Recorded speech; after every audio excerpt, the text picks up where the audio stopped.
বুঝলি? এই ভাই কাজ বাজের বাজার যা খারাপ যাচ্ছে মানে বুঝতে পারছি না।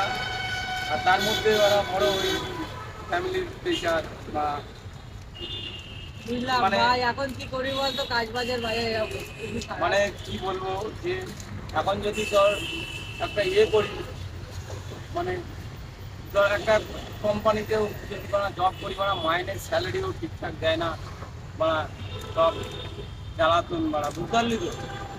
মানে ধর একটা কোম্পানিতে যাবো গিয়ে জবের জন্য এ করবো, তাও স্যালারি এমন দেবে যে পোষাবে না এরকম, বুঝতে পারলি? তো এরকম ব্যাপার হয়ে গেছে।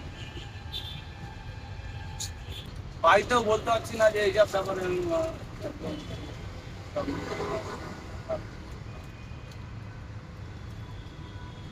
পারলি?